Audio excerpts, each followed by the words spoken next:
Well, we began Revelation 17.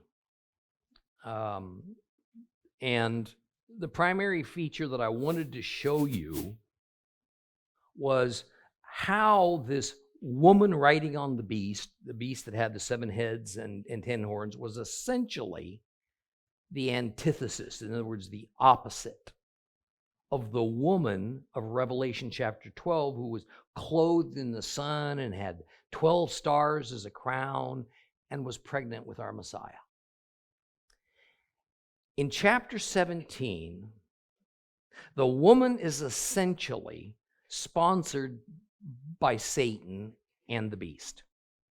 And in chapter 12, the woman is sponsored by God.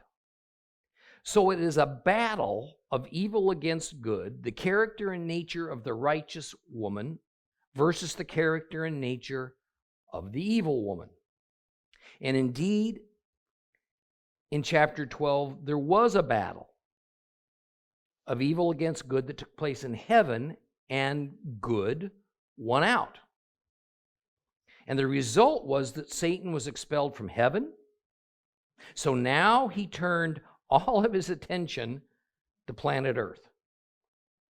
Earth was Satan's last chance at having a kingdom for himself. So here in chapter 17 then, Satan mocks and he mimics God by bringing forth this evil woman riding on the beast with 7 heads. One of those heads is the Antichrist. And her job is to turn the nations of the world against God and against God's people as a prelude to an all-out war for planet Earth. This will be Satan's last stand. It'll be the war to end all wars, which in the Western world we call it Armageddon. Now, Revelation 17 is not a particularly long chapter, but it is utterly packed with tantalizing information about which countless books and articles have been written and dozens of opinions have been given. Now, since we only got through the first few verses last time, let's read it all from the beginning. So open your Bibles, please, to Revelation chapter 17 and follow along with me.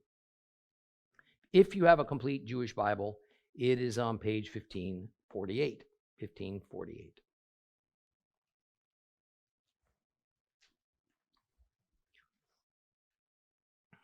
Then came one of the angels with the 7 bowls, and he said to me, "Come, I'll show you the judgment of the great whore who is sitting by many waters. The kings of the earth went whoring with her, and the people living on earth have become drunk from the wine of her whoring. He carried me off in the spirit to a desert. I saw a woman sitting on a scarlet beast filled with blasphemous names, having 7 heads and 10 horns. And the woman was dressed in purple and scarlet and glittered with gold, precious stones, pearls. And in her hand was a gold cup filled with the obscene and filthy things produced by her whoring. On her forehead was written a name with a hidden meaning: Babel the Great, mother of whores and of the earth's obscenities. And I saw the woman drunk from the blood of God's people, that is, from the blood of the people who testify about Yeshua. And on seeing her, I was altogether astounded. And the angel said to me, 'Why are you astounded? I will tell you the hidden meaning of the woman and of the beast with the 7 heads and 10 horns that was carrying her. The beast you saw once was, now is not, and will come up from the abyss. But it is on its way to destruction, and the people living on earth whose names have not been written in the book of life since the founding of the world will be astounded to see the beast that once was, now is not, but is to appear. Now this calls for a mind with wisdom. The 7 heads are 7 hills on which the woman is sitting, but also they are 7 kings. 5 have fallen, 1 is living now, the other is yet to come. And when he does come, he must remain only a little while. The beast, which once was and now is not, is an eighth king. It will come from the seven, and it's on its way to destruction. Now, the 10 horns you saw are 10 kings who have not yet begun to rule, but they receive power as kings for 1 hour, along with the beast. They have one mind, and they hand over their power and authority to the beast. They will go to war against the Lamb, but the Lamb will defeat them because he is Lord of lords and King of kings. And those who are called, chosen, and faithful will overcome along with him. Then he said to me, the waters that you saw where the whore is sitting are peoples, crowds, nations, and languages. Now, as for the 10 horns that you saw and the beast, they will hate the whore. They'll bring her to ruin, leave her naked, eat her flesh, and consume her with fire. For God put it in their hearts to do what will fulfill his purpose, that is, to be of one mind, to give their kingdom to the beast until God's words have accomplished their intent. And the woman you saw is the great city that rules over the kings of the earth. Now, as with a number of prophets before him, John was sent into an ecstatic state by the Spirit, and he was carried away into a spiritual wilderness for a vision about this woman and the beast. Now, John was not physically moved. Rather, it was his spirit that was transported. Why into a visionary wilderness? Because as a living person, John could not enter heaven to receive God's instructions. And the temple was destroyed at this time. So meeting there was not possible. John wasn't a priest anyway. And so the wilderness was a traditional place where God would meet with his prophets. And since this is the spiritual sphere that John is operating in for the moment, then for us to understand what's happening, we must take it in figurative terms. And the figurative term, the mental picture that we are given to best understand this spiritual meeting place is the wilderness, a place where learning and preparation and protection by God occurs. Well, there John sees this spectacular woman sitting on a beast, and the beast being filled with blasphemous names. Well, what does it mean that the beast was filled with blasphemous names? What does that mean? No doubt we are to take the term names within the Hebrew context, which means that the idea is about a person's character and his or her attributes. So as concerns God,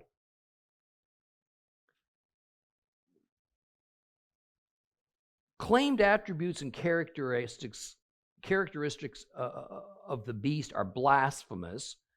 For what reason? What makes it blasphemous? In English language and culture, to blaspheme means to hurl an insult for the purpose of causing an offense. So in the English sense of the word, to blaspheme God or to blaspheme Christ is to essentially insult him. Now, that is the sense it is meant in Islam. When the Prophet or Allah is said to have been blasphemed. That is, it is a matter of doing or saying something that the religious authorities believe is offensive and shameful. That's blaspheming in Islam. But that's not the biblical sense of it. In the Bible, the idea of blasphemy as indicating some sort of offense or insult against God's or man's religious sensibilities is not there. Rather, especially as it concerns God, Blasphemy is closer in meaning to cursing God or to condemning God, even denouncing God or renouncing Him. That's what it means biblically. It is not cursing in the sense of saying bad words to Him, but rather in the Hebrew sense, it means to wish something evil to befall someone. In ancient times, to issue a curse in God's name was thought to have power. When you blaspheme God, you are questioning or making light of His immense and unapproachable authority and holiness. One very familiar example of blaspheming God is committing idolatry. Why? Because on its face, idolatry says that we place a higher value upon or a higher honor to, give a higher honor to a God or a person or an object than we give to the God of Israel. We assign to that God or that person or that object the characteristics and attributes that rightly belong only to the Lord. Atheism is idolatry, and therefore blasphemy, because it takes away the worship that is rightly due to God, and it gives it to humans. Well, so the seven-headed beast with the blasphemous names, the Antichrist, plus those leaders that prop up his position of authority, they seek to be worshiped and to be honored in place of God's Son, Messiah Yeshua. He demands that the high place that God alone holds belongs instead to Him. And indeed, during the time that the Antichrist reigns, when a human being takes on the mark of the beast, 666, that person is tattooing him or herself to provide visible proof of their allegiance and honor to Satan instead of to God. This is blasphemy. Well, the vision of the woman being seated upon the beast denotes an alliance, a common purpose, a common mindset, including a certain interdependence among them. The seven heads and the woman act as a team. But as we're going to see later, it doesn't all remain that way. The woman was dressed in purple and scarlet. Now, purple is traditionally the color of royalty, but scarlet is emblematic of what is worn by harlots. We could spend an awful lot of time on the significance of color in ancient times, but suffice it to say that while we moderns might find purple and scarlet worn together as being a rather bold and brassy display, maybe even fun, any Jew in John's time would instantly have zeroed in on the unmistakable symbolic meaning of it.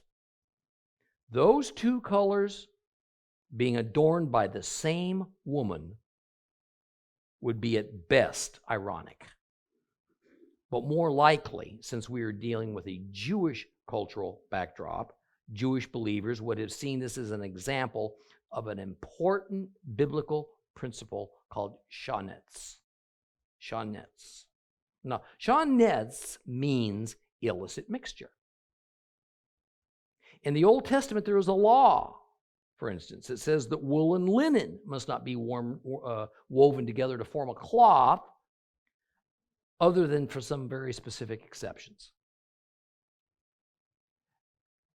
The same law principle also speaks of not sowing two seeds of two different kinds next to one another in a field. These both fall within the principle of Shawnez. So this woman seated on the beast wearing purple and scarlet is wearing a blatantly rebellious, illicit mixture that says, while she may consider herself to be royalty, the purple, she is equally an unclean prostitute, the scarlet. Yet the symbolism of what she's wearing goes on further. She is said to have adorned herself with gold and with precious stones. Now, I think because the entire theme of the woman and the beast is to mimic and to mock God, then the gold and the precious stones is a kind of perverse display of the breastplate that the high priest wore. See, the high priest wore precious stones symbolizing God's chosen people, the 12 tribes of Israel. The harlot riding the beast wears her breastplate of precious stones symbolizing the vulgarity and the decadence of Satan's chosen people, the Gentile nations of the world. Now notice next that she holds a golden cup. This is mocking God's use of golden bowls given to his angels to pour out his wrath in judgment.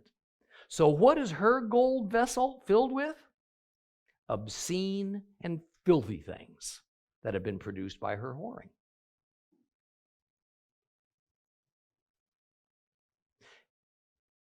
Young's literal translation, really good one to have handy sometimes, by the way, uses the terms abominations and uncleanness to describe what is in her cup. And that's a far better interpretation, as the Greek words are bedlugma, that indeed means abomination, and akathartes, which means ritual impurity. And when we look to the Holy Scriptures, we find that God labels the worst of the worst sins as abominations. And ritual impurity is the natural result of sin. Point being, the two go together. And in keeping with the concept of sacred activity and Satan then mocking it, we next read in verse 5 that like the high priest, the harlot wore a band on her forehead with a name written on it. Babel the Great, mother of horrors and the earth's obscenities. The high priest wore a band on his head with a secret name on it, the name of God, Jehovah. Now, some commentators want to equate the woman wearing the headband to the requirement of the beast for all humans to wear the number 666 on their foreheads or on their hands. Now, while that is certainly some low-hanging fruit, I see this as out of context for the scene that's being depicted here.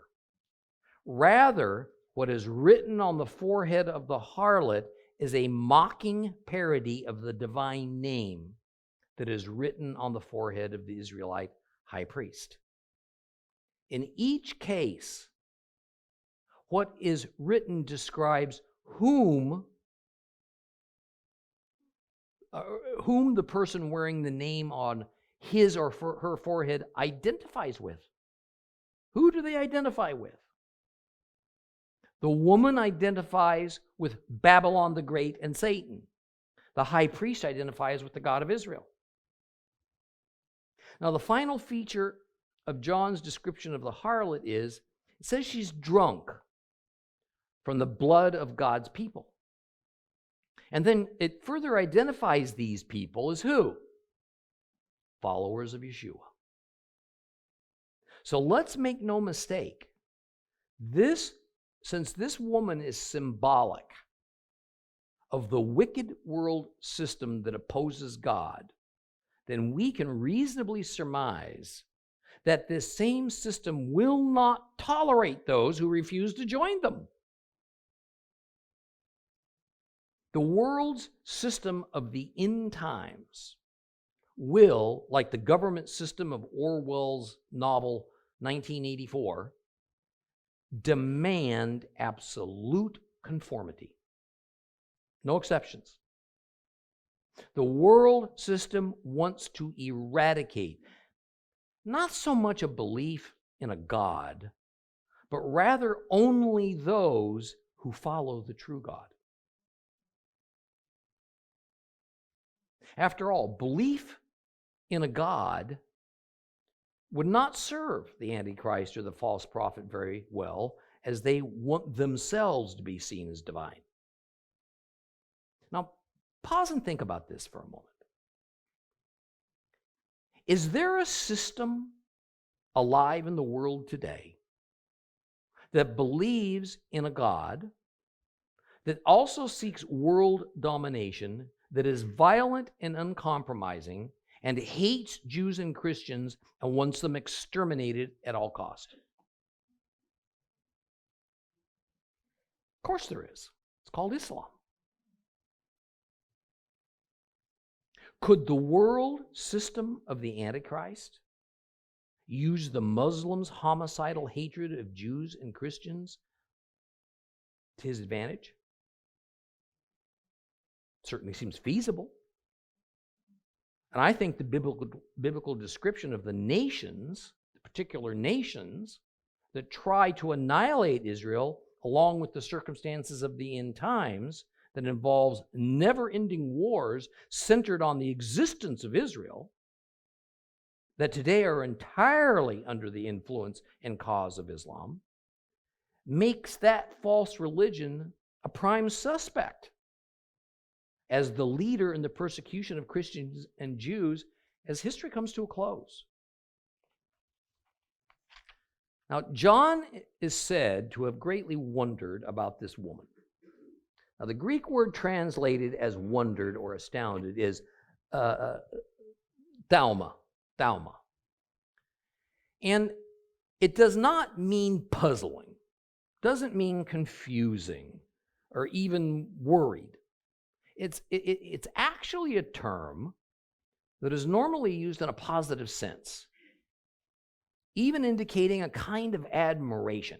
I think the best word to describe it would be to say something wonderful. I think it's safe to say that John was impressed with what he saw, as opposed to disgusted. He was as bedazzled by the amazing splendor of this woman riding upon the beast as Josephus said that Gentiles were. When coming to Jerusalem just to visit the city, they were bedazzled when from a distance they first saw Herod's breathtaking temple rise up into the clouds, looking like a snow-capped mountain. So when most of our Bibles read that the angel asks John why he's so astounded or amazed, and then goes on to explain who this woman is to John, it's not because John is confused or frightened, and so the angel wants to unconfuse him. Rather, the real substance of the angel's question is more like, hey, John, what is it about this woman that impresses you so much that you're just absolutely enchanted?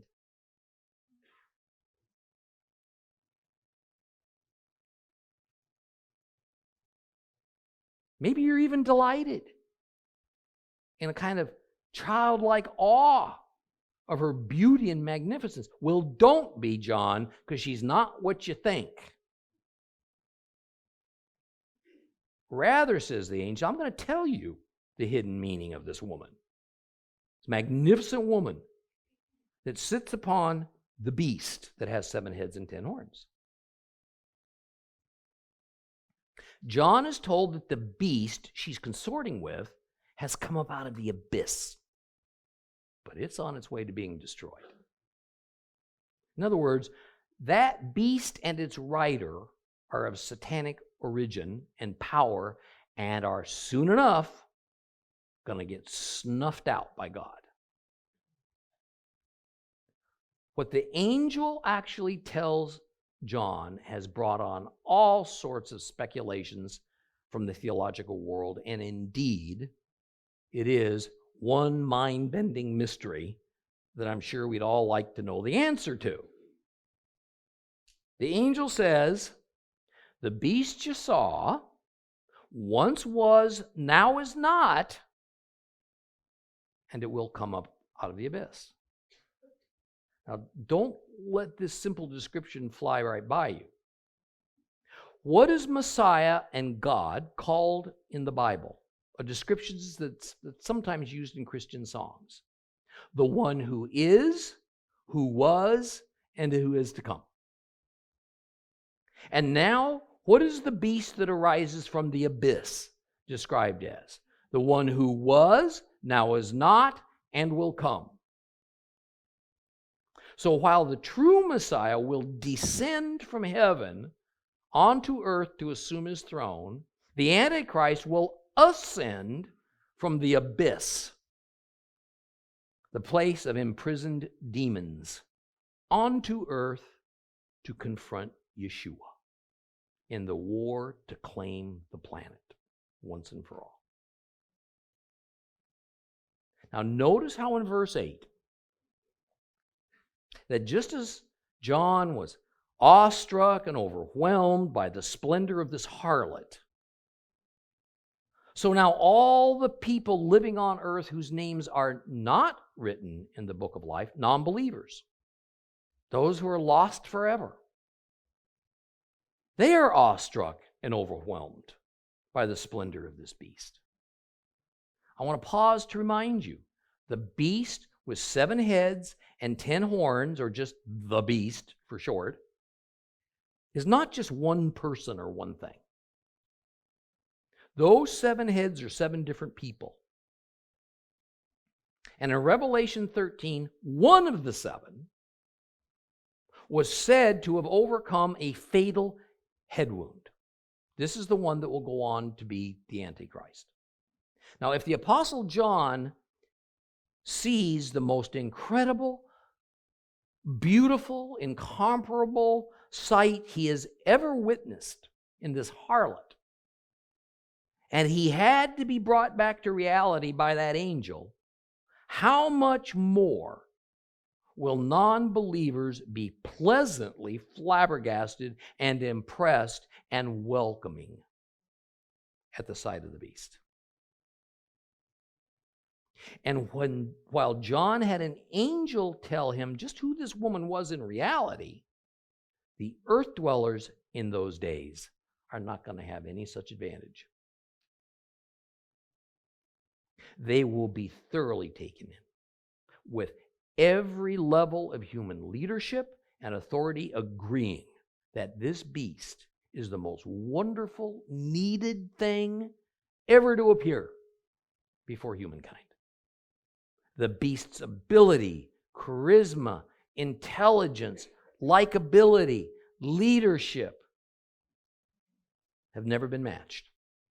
And people will gladly do the will of the beast, absolutely believing that if he thinks something, it's best. Then it cannot be challenged.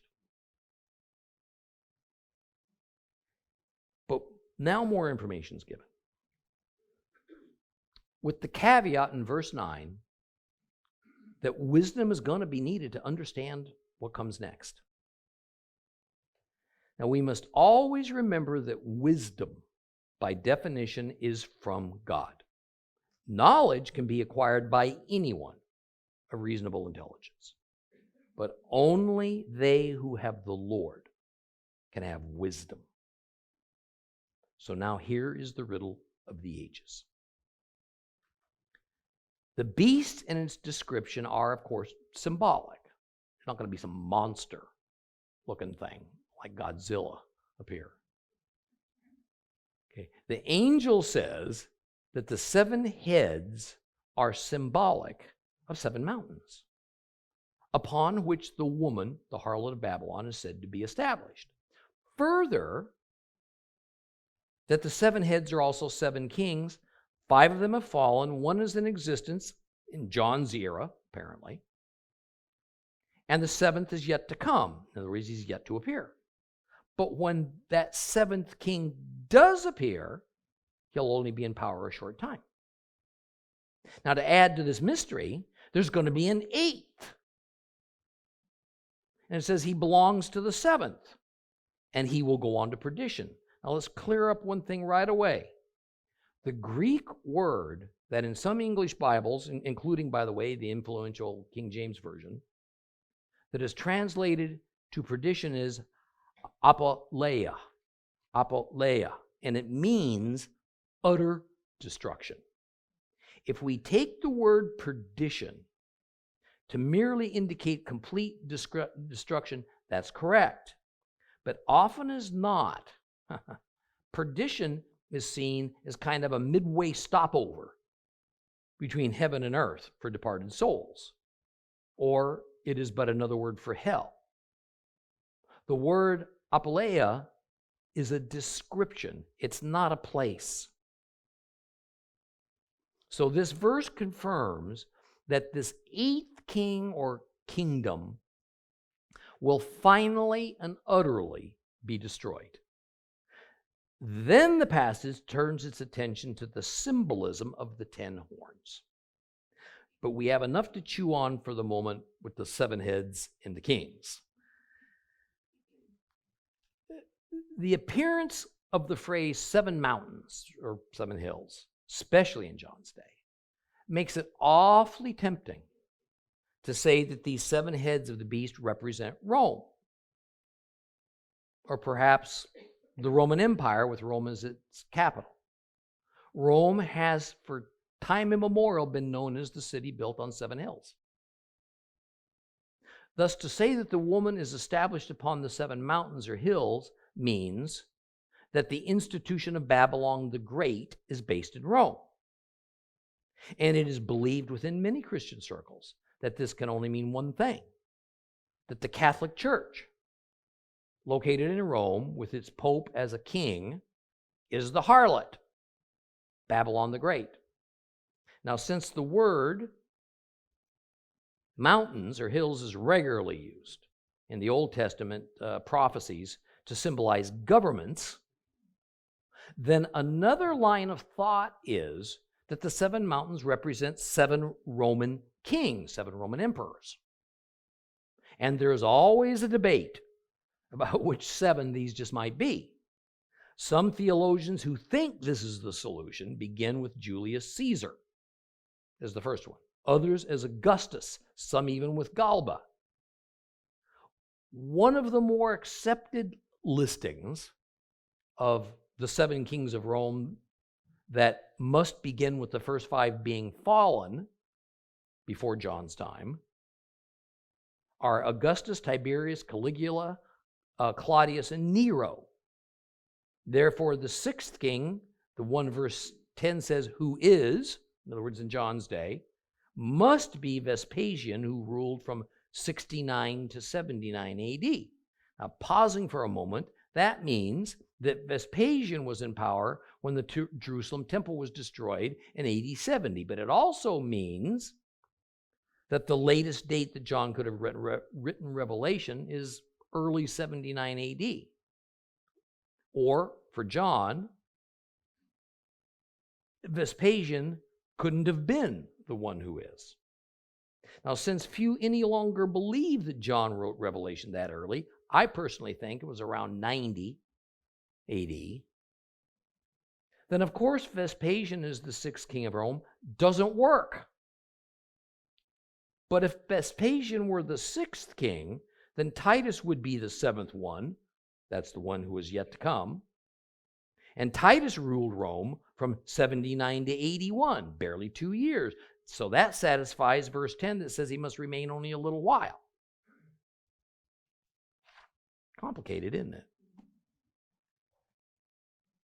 Now, other scholars calculate the first of 7 Roman kings as Nero, and the 7th as Domitian, mostly because of the assertion that John wrote in the early 90s AD, and Domitian was the emperor in the early 90s AD. In any case, if indeed any of these systems of counting Roman kings or emperors is correct, then the name of the kingdom over which any of these emperors reigned was the Roman kingdom. So with the words that the 8th kingdom has to come out of the 7th in some undefined way, then we have the theory that is perhaps the most accepted identity of the 8th kingdom in modern Christianity, that the 8th kingdom will be a revived Roman Empire. And so the 8th king will be the Antichrist. And as we've discussed in previous lessons, it is also equally accepted in modern times that the European Union represents at least the beginnings of a revived Roman Empire. Now, let's look at yet another possibility. Because in the Old Testament, mountains regularly symbolize human kings or kingdoms, governments. And at other times, mountains symbolize strength. Then it is probably a better approach to stick with the historical and typical use of those terms, rather than regard these 7 mountains as indicating an actual named location. Now, I've heard some commentators say that we need to take into account what the New Testament says about the use of the term mountains, such as referring to the Mount of Olives. And to that I respond, I just don't agree, because for all Jews of John's day, believers or otherwise, they would have looked to the Holy Scriptures for reference to understand. And the only Holy Scriptures in existence at that time were what we call the Old Testament.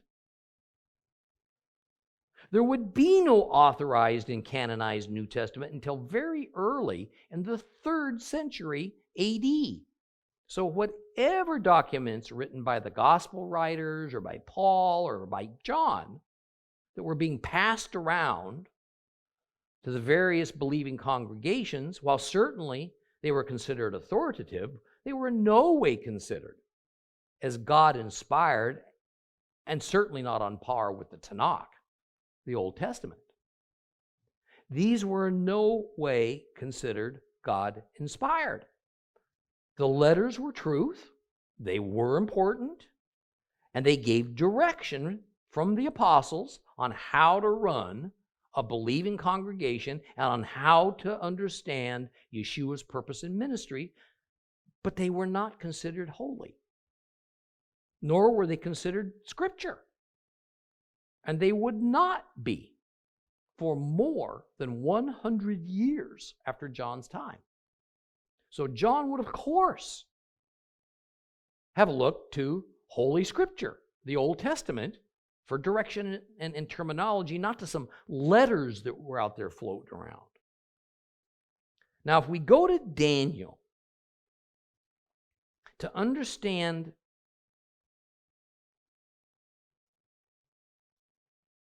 we see that his writings have such great influence on John's apocalypse. So then we can understand, when we go to Daniel, that 7 is the total number of heads of the 4 beasts that Daniel has in his visions, and we must assume a connection to the beast with the harlot on board.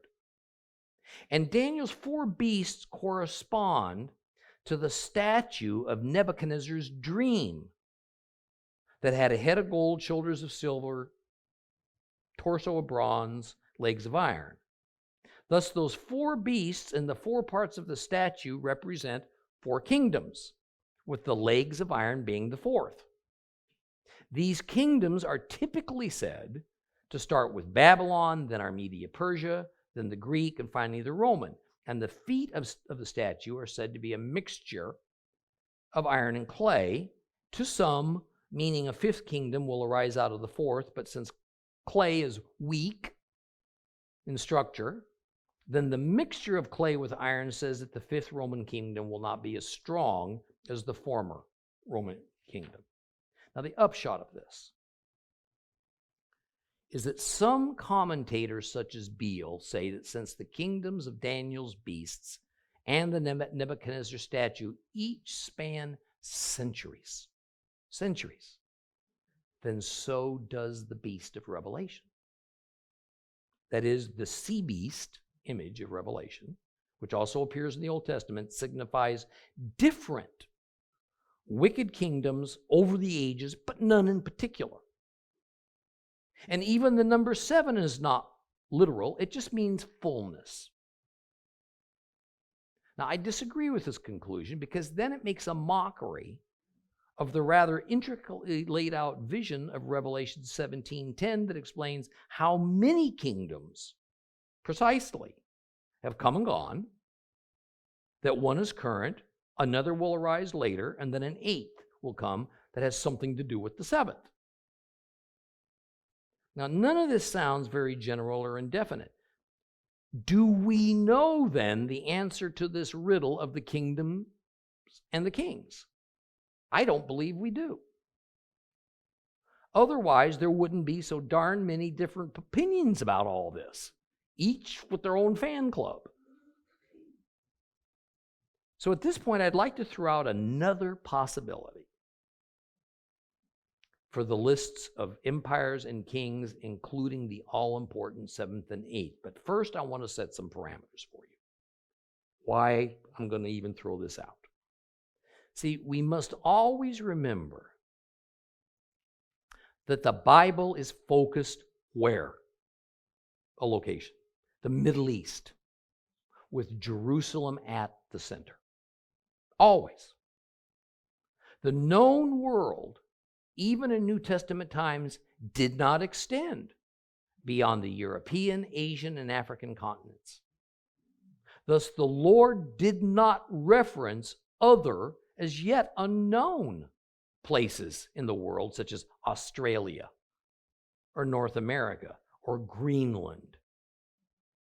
So when we read about end times prophecies, do not suppose that any reference to any person or place or event is outside of the Middle East, Asia, Europe, or Africa. When we begin superimposing America into these prophecies, we are chasing ghosts. Next, as we read about the beast with 7 heads and 10 horns, we are told that the 7 heads represent governments, kingdoms, empires. But then in verse 9, we're told that the 7 heads also represent kings, humans. But does this mean that we have to match a particular kingdom to a particular king? After all, most of the ancient kingdoms and empires lasted for centuries. They had many kings. So we have to be careful to differentiate between a geopolitical kingdom versus any specific king over that kingdom. And verses 7 through 9 essentially tells us that those 7 heads represent both. Now, this greatly adds to the complexity of our task of untangling the meaning of this prophecy. Sorry to say. And finally, the beast is said to have 7 heads and 10 horns, and in Revelation 13 we're told one of the heads received a fatal head wound, but he survived. In other words, had that one died, the other 6 theoretically would have lived on. This head that was wounded, we conclude is the Antichrist. But just as the 7 heads are said to represent both kingdoms and kings, so it is that clearly the 7 heads of the beast can be 7 unique individuals That is, only one of them is the coming Antichrist, and the other 6 represent other people. However, the 7 heads along with the 10 horns together form one single beast. And so at times the beast is spoken about as a single unified entity. Other times, the focus is on the various parts of the beast, like its 7 heads or its 10 horns. And so each of those parts represents unique individuals or entities. Confusing? Yes. But you know what? Let's remember something. We are able to do approximately the same thing when we discuss God. We can discuss Him. We can speak of Him in His various parts that are called the Trinity doctrine, that declares we have the Father, the Son, and the Holy Spirit. We can speak about each of those parts separately, and to a point, understand each of their various purposes and functions. And yet, we can also speak of God as a single, unified entity. So we need to sort of visualize this discussion in Revelation 17 about the beast the same way. He is, in the end, a single, unified entity that at the same time is made up of various parts that operate somewhat separately, the 7 heads and the 10 horns, but yet they are so single-minded in purpose, so single-minded in mission, and they together form all that the Antichrist represents. The difficult part, I believe, of figuring out who these 8 kingdoms are that John speaks about is identifying the 7th and the 8th kingdoms. That's the key. The first 5 and then the 6th aren't too tough. The first 5, the ones that are fallen, that's assuming that we should be looking for kingdoms and not kings, are the Egyptian kingdom, the Assyrian, then the Babylonian, then the Median-Persian, and then the Greek. The 6th kingdom, John says, is the one that exists now in John's era. Well, what kingdom existed in John's time? Rome, the Roman Empire. But what about that 7th one? That 7th one, that one's just to come, would come later after John. The 7th empire is critical to identify because the 8th empire of the end times is going to come from it or be very much like it in some way. So then, who's the 7th? Now, one of the keys to understanding the nature of this succession of empires and kings is that each empire that conquered the current one absorbed the one that was conquered. So essentially, the bulk of the specific territory that each of these empires had remained the same throughout history. Only after each change of hands, the overall size of the empire or kingdom grew because some additional territories were added. So we just have the same territory as each kingdom comes along, essentially, just being taken away from the previous one. So the question we need to ask is this. Since Rome was the 6th empire, the one that existed during John's lifetime, then who conquered the Roman Empire? Who took it away from them? Who absorbed its territory? Because that would probably identify the 7th kingdom. A sort of 2-step process took place. In the 3rd century, the Roman Empire was divided into 2 because it had grown so large that it became unwieldy to operate. Then later, The western part of the Roman Empire fell, but the eastern part of the Roman Empire continued on. The eastern part was for a while called the Byzantine Empire because its capital was in Byzantium. Today, Byzantium goes by the name of Istanbul, Turkey. Finally, in the mid-1400s, the Eastern Roman Empire lost its grip, and it was taken over by the Turks and Islam. This was the beginning of the Ottoman Empire. So, as usual, the Ottoman Empire simply absorbed much of what the earlier empire controlled, and of course, that was primarily the Middle East and then these areas that surround the Mediterranean Sea.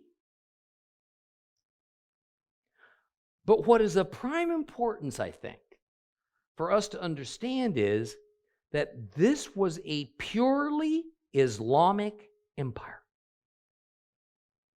And it lasted until the early 1900s. So today, when we hear about Muslims claiming territory in Europe and all around the Mediterranean and in the Middle East, see, it stems from their belief that they have the right to reclaim land controlled during the Ottoman Empire. And that includes present-day Israel and especially Jerusalem. So, from my standpoint, from my view, the seventh kingdom or empire is the Ottoman Empire. I readily admit that the statement of verse 10 that this empire or king will remain only a little while is problematic, but I can't decipher how long a little while is. I just don't know. And if the seventh kingdom is the Islamic Ottoman Empire, then it says that we can expect the eighth kingdom, the kingdom of the Antichrist, to have a certain commonality with that Ottoman Empire. Now, when we look at the world around us today, and now that Islam has re-entered the consciousness of the Western world after a long time of us forgetting all about them, we are better able to understand all this talk from Islamic leaders about establishing a worldwide caliphate. That is, Islam wants to establish a one-world government, ruled, of course, by an Islamic theocracy. Now, I've spoken to you before that Islam is as much, if not more, a political organization than a religious one. The many wars we see today among nations in the Middle East are wars by and between various factions of Muslims in order to determine which sect of Islam, and therefore which leaders of Islam, will be the ones to create and rule over this hoped-for one world Islamic government that they envision. And yet, they all agree on one thing. All Jews and Christians must either convert to Islam or die. That they all believe. How does that fit with what we are learning in Revelation about the end times and about the coming Antichrist and about his kingdom? I say it fits hand in glove. I want to caution you that by no means am I stating that this is for certain how it is and absolutely how it's all going to go down in those final days. I'm saying that from the vantage point of 2019 and all the history up to now, this seems to me to be the more likely possibility. Now, this is my opinion, and it's my speculation.